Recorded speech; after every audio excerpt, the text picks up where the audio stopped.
Assalamualaikum warahmatullahi wabarakatuh. Saya Ruta Daning Inayati.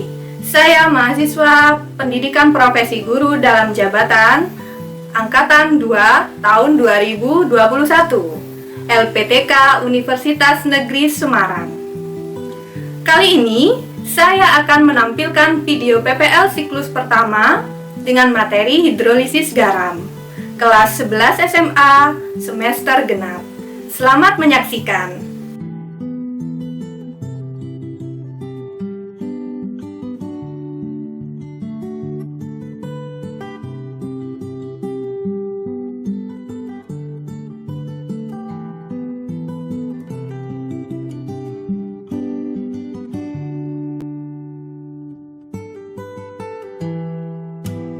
Assalamualaikum warahmatullahi wabarakatuh. Waalaikumsalam warahmatullahi wabarakatuh. Anita, Alia, Ica, Fadila sudah ada. Baiklah teman-teman, sebelum kita mulai pelajaran kita hari ini, marilah kita berdoa terlebih dahulu. Berdoa mulai. Selesai. Amin, amin ya robbal alamin. Hari ini kita sudah siap untuk membahas materi hidrolisis garam ya. Tapi materi ini tentu saja ada kaitannya dengan materi sebelumnya, ya kan? Materi sebelumnya kan tentang larutan asam dan basa. Hasilnya garam dan air. Iya. Biasanya PHNaCl 7. Jadi tujuan pembelajaran kita hari ini itu adalah ini, ya sepanjang ini. Sekarang coba kalian perhatikan gambar di slide itu ada berapa gambar? Ada tiga. Oh ya. Gambar yang kiri, gambarnya apa itu? Garam. Gambarnya garam. Garam apa nak? Garam dapur ya.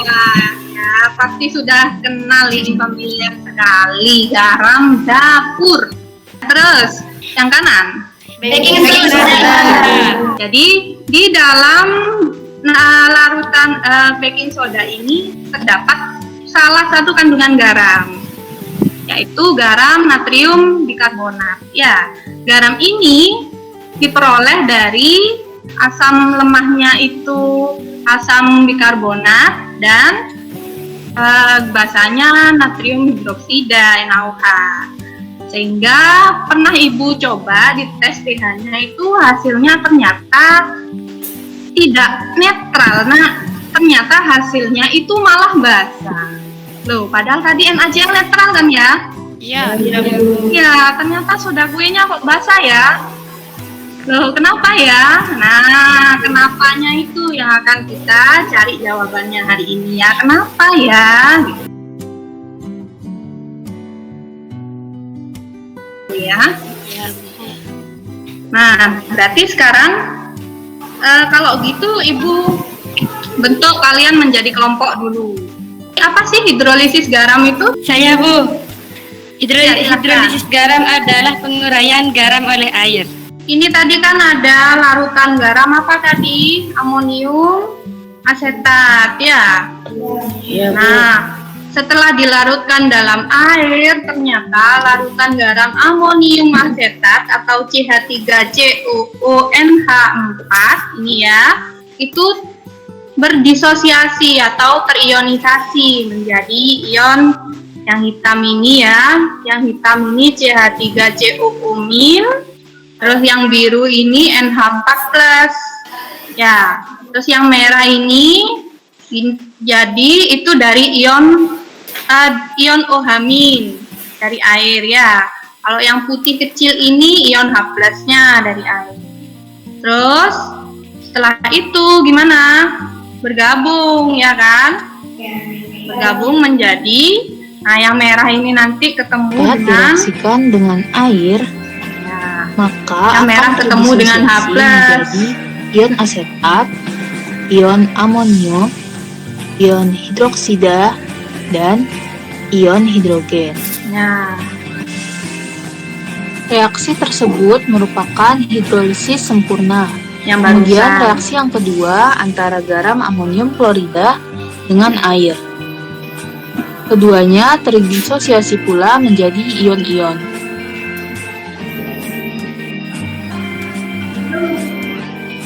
Ion klorida lebih stabil dibandingkan dengan ion hidrogen, sehingga tidak dapat bereaksi dan menjadi hidrolisis sebagian.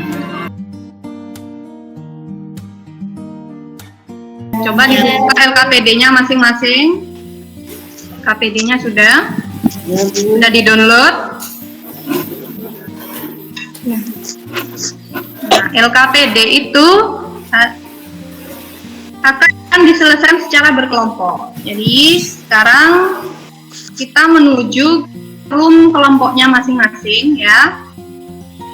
Ini kelompok 1 juga ada pertanyaan, Ibu bagaimana caranya tahu bereaksi atau tidaknya dengan air? Ya, tadi kan sudah Ibu tampilkan di animasinya kan, bahwa yang bereaksi dengan air itu adalah garam-garam yang berasal dari asam atau basa lemah. Jadi kalau kationnya berasal dari basa lemah, berarti dia bereaksi dengan air. Kalau anionnya berasal dari asam lemah, bereaksi dengan air. Pada materi sebelumnya, asam basa kan sudah Ibu berikan tabel-tabel asam basa kuat, ya kan? Tapi Iya, yang Bu. selain itu termasuk asam basa lemah. Oh, iya, iya. Iya. Terima kasih, Bu. Iya, sama-sama.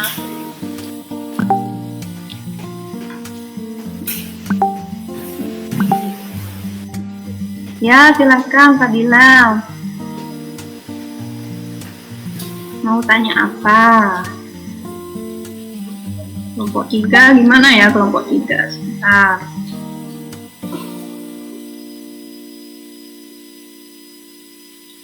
Yang jawab nomor 2 siapa?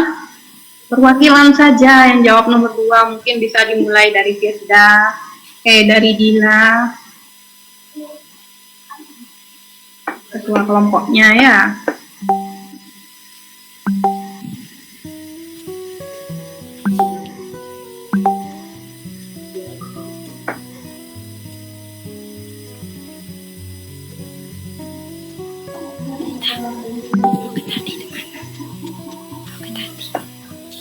Ini mau tanya kelompok 1, Fadila. Kalau bereaksi dengan air berarti mengalami hidrolisis gitu ya Bu? Iya benar sekali. Jadi kalau sudah bereaksi dengan air berarti terhidrolisis, ya kan? Hidrolisis, penguraian garam oleh air, ya kan? Kalau bereaksi berarti terhidrolisis. Cuman tergantung berapa yang bereaksi. Apa dua-duanya bereaksi, anion kationnya, atau salah satu saja? Kalau salah satu saja berarti hidrolisisnya sebagian apa total? Sebagian, Ibu. Sebagian, pintar. Ya, silahkan dilanjut diskusinya. Terima kasih, Bu. Sama-sama. Sudah ya, waktunya sudah mau habis. Yuk, kembali ke meetingnya masing-masing. Sudah? Nah, biar lebih semangat lagi, jadi biar gak ngantuk ya. Setelah diskusi, coba jargonnya lagi yuk, satu kali lagi jargonnya. Tadi, siap, 1, 2, 3. Kimia Sekarang kita lanjut membahas LKPD. Yuk, yang mau jawab alat dan bahannya tadi? Rancangan alat dan bahannya dari kelompok berapa yang mau jawab? Kelompok 1 Ya, dulu Bu. ya? Ya, Bu. Ya, silahkan. Siapa perwakilan? Saya, Bu. Ya, Mbak Alia, silahkan. Bismillahirrahmanirrahim. Di sini saya perwakilan dari kelompok 1 akan membacakan alat-alat dan bahan apa saja yang kita gunakan. Di sini alatnya ada 3, yaitu plat tetes, kertas lakmus merah, dan kertas lakmus biru. Bahan-bahannya di sini ada 6 larutan. Yang pertama larutan KCl, yang kedua larutan CuSO4, Yang ketiga, larutan CH3COONA. Yang pertama, siapkan alat dan bahan yang diperlukan. Yang kedua, berikan label nama larutan ujian pada plat tetes. Yang ketiga, teteskan beberapa tetes larutan pada plat tetes sesuai labelnya. Ya. Yang keempat, celupkan kertas lakmus merah dan lakmus biru pada masing-masing larutan. Dan yang terakhir, amati perubahan warnanya. Saya program nomor 3 spesifikasi larutan kita. Ya. Keasaman larutan garam. Nomor 1, larutan garam. KCl, hasil uji lakmus merah jadi merah, lakmus biru jadi biru, sifat larutannya netral. Larutan garam nomor 2, CuSO4, hasil uji lakmus merah jadi merah, lakmus biru jadi merah, sifat larutan asam. Larutan garam nomor 3, CH3COONA, hasil uji lakmus merah jadi biru, hasil uji lakmus biru jadi biru, sifat larutan basa. Untuk menjawab pertanyaan mengapanya itu, maka kalian harus menganalisis data, ya kan? Analisis data di LKPD halaman selanjutnya, coba mulai dari larutan 1. Berarti kembali lagi ke kelompok 1 ya. Coba perwakilan, siapa yang mau jawab? Anita. Jadi reaksi ionisasi dari larutan 1 itu KCl terurai menjadi K+ dan Cl-. Iya, betul. Lanjut. Selanjutnya, kedua ion tersebut bereaksi terhadap air. Nah, reaksinya itu K+ ditambah H2O hasilnya tidak bereaksi. Cl- ditambah H2O hasilnya juga tidak bereaksi.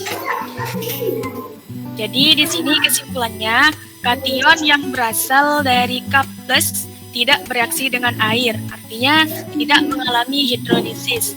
Nah, anion yang berasal dari Cl- tidak bereaksi dengan air, artinya juga tidak mengalami hidrolisis. Garam KCl tersebut tidak mengalami hidrolisis dan bersifat netral. Iya, jadi garam KCl tersebut bersifat netral karena tidak bereaksi dengan air atau tidak terhidrolisis. Tadi reaksi ionisasinya juga sudah betul. Lanjut larutan ketiga, kelompok 3 terakhir berarti ya. Yuk. Siapa yang mau jawab? Khofifah ya? Iya. Ya, silahkan. Khofifah. Baik, yang pertama tulislah reaksi ionisasi dari larutan ketiga, yakni CH3CONA terurai menjadi CH3COO- plus Na+.